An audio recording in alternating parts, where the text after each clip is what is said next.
So meron na naman panibagong lutang moments itong si Karl Anthony Towns aka Canton. Ito yung acronyms niya kung bakit. Pwede niyong palitan ng T yung N sa dulo. Nitong nag-champion nga ang Denver Nuggets, sinabi ni Towns sa isang podcast, much better yung run ng Minnesota noong 2022 Play-in Championship kesa 2023 NBA Championship ng Nuggets.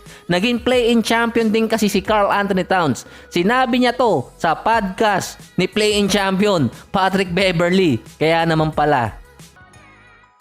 Ang sabi kasi ni Towns ay nakalaban nga nila sa playoffs yung Nuggets. 4-1 nga sila dun eh. Sinasabi niyang yung mga plays kasi nila binabanggit din sa kanila. Si Canton kasi na may itlog ata rin kasi nga yung play-in last year ay di umano special sa kanya. Isang buwan lang di umano nakapag-ready yung Minnesota. Yung ginawa ng Nuggets na championship, dumaan ng training camp at 4 na taon bago nila nakuha. Yung Minnesota, inabot lang ng 4 na buwan. So kahit ako naguguluhan doon kung paano naging special yun. Pero itlog na lang talaga makakapagpaliwanag doon. Dahil itlog nga daw siya sa playoffs. Wala pa siyang naipapanalong series. So hindi ako may sabi noon, isang NBA Hall of Famer. Sa podcast kasi niyon, sabi ni Towns, kapag nag-retire pa siya sa NBA, yung mga tao sasabihin, binago niya yung game ng basketball. Kaso mukhang naging mas matino sa kanya si Kendrick Perkins. Nag-rebat kasi. Paano mo babaguhin yung game sa NBA kung hindi ka nga man lang nag-i-exist? So no disrespect naman kay Towns. Nakascore naman siya ng 60 points. Sabi nga niya sa podcast ni Patrick Beverley, kung bibigyan siya ng pagkakataon lagi na mag-call ng play, bibigyan niya ng 40 points anytime kung gusto niya. Ang problema lang, hindi niya madala sa panalo ang Minnesota. Meron silang Tito Rudy ngayon. Kaso nga lang kontrapelo silang dalawa sa sistema ng Minnesota. Ang lumalabas pa, si Anthony Edwards talaga yung game changer sa Minnesota kaya nagiging successful. Hindi si Towns.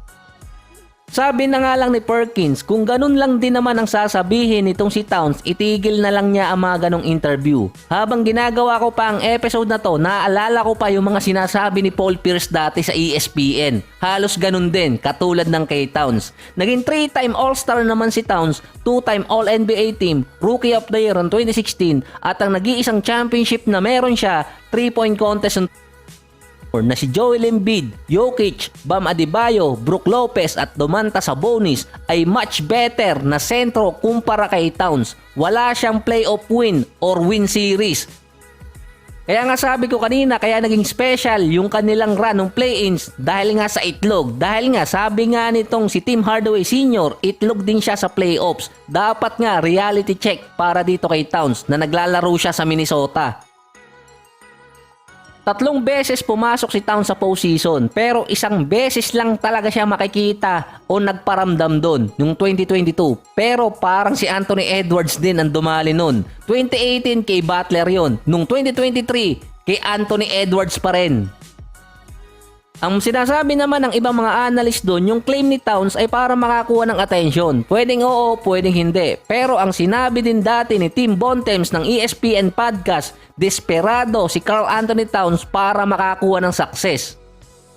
Ito yung mga time na binastos ni Towns si Dirk Nowitzki na sinabi niya na siya ang best shooting big man sa history. Wala siyang pinagkumparahan ng laro. Siya ang original, unang version at hindi magiging second version. 2022 season yun. Pinatunayan naman ni Towns dahil nga siya nanalo ng 3-point contest. Ang sabi pa nga ni Towns, tingnan nyo na lamang ang stats niya para maniwala. At doon nagalit yung ibang mga analyst sa sinabi nga nitong si Towns. Sa sports website kasi ang nakalagay na best shooting big man talaga sa history ay si Dirk. Bago si Dirk, si Kevin Garnett ang isa doon. Parehong NBA champion yun.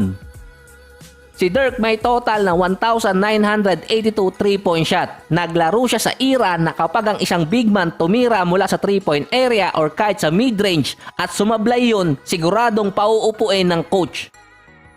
Si Towns naman naglalaro sa era na kapag hindi ka makatira sa 3-point area or kahit sa outside ay mawawalan ka ng karir.